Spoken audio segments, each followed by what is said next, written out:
for so long. What's it going to be like to actually be able to compete at home finally? Yeah, I got to talk to whoever put that schedule together. They didn't do a very good job. And actually, when I say that, it comes back to me. I put it together.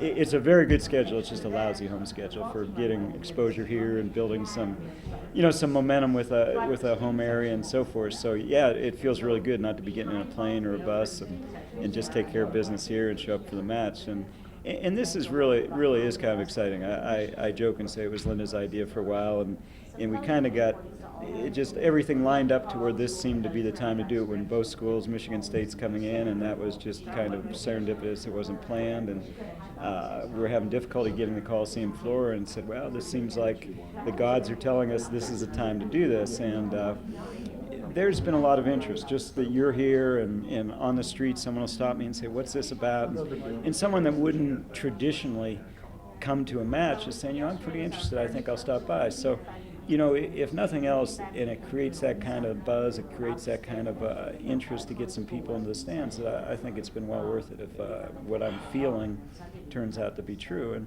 maybe it's something we do each year, or at least every so often, that gives us that kind of exposure. So hopefully that'll happen. Sorry, what are your expectations regarding the crowd, and do you hope that maybe you can get some of the fans to cross over, and some of the people that would otherwise be here for gymnastics maybe catch Sure. up to you guys? Sure, and I would think that's one of the goals, is to see if you can get some crossover. And the interesting thing, when we go out recruiting, often when there's a sister of one of the athletes we're recruiting, she's often a gymnast. That the body types are very similar, the athletic skills, the proprioception, a lot of things that go into being a good wrestler, very similar to being a good gymnast. So a lot of times when we're in those houses, the gymnastics is also the other sport. So there may be some crossover anyway in some of the families that are there. So I think that'll be interesting. It'd be nice to put a survey out of some sort to try and compile some interest and see if someone would complete it. I think that would be kind of fascinating to see what you got. That'd be I'm thinking out loud as I'm talking to you, to talk to the sports management program, that they might find this as a interesting kind of data collection or research thing. You mentioned lineups. I looked at your lineups. You've got, generally speaking, same guys have been going in the same weight classes now for a while now. That's got to be beneficial to you as you get into the heart of your EWL schedule.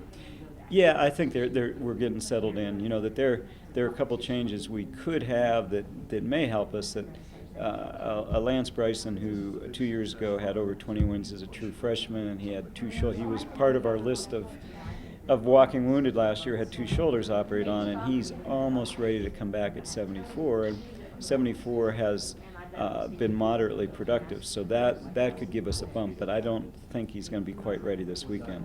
And but yeah, we're settled in, and we could have 1 or 2 changes before the year's done. But and obviously, you're keeping your fingers crossed that Raider and Donnie and some of these other guys can stay healthy and get you into the tournament season, right? Yeah, I mean, that everyone's all excited that Donnie and Raider got that 6th year, but you don't really want a 6th year, because what it means is you've had 2 years taken away from you from injuries. So, everyone doesn't quite get it. Wow, I got a 6th year, isn't that great? I say, in some ways, but we haven't been able to use them for 2 or 3 years.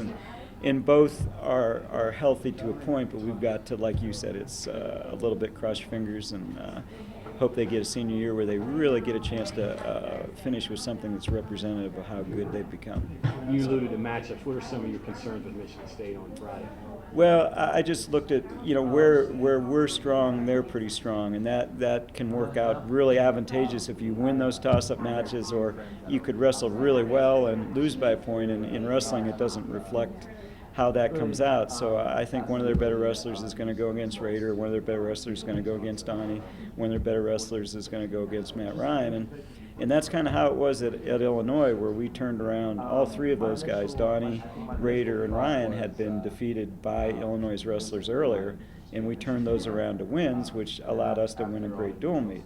It's going to be a similar type matchup, that we really have to be that fortunate that we get that quality effort and it comes out that quality effort comes out with a win in those close matches. And if they win their share, then we could still wrestle very well, but we're going to fall short. So it's why you wrestle it, and it's what makes it interesting. Concerning for the coach, but maybe good for the fans to watch wrestling? Yeah, I guess. In your home crowd, it's interesting, but they seem to like you a lot more when you win. So hopefully we can win those close ones, and in both schools, or not both schools, both programs can come away with a win. That would be neat for this inaugural event.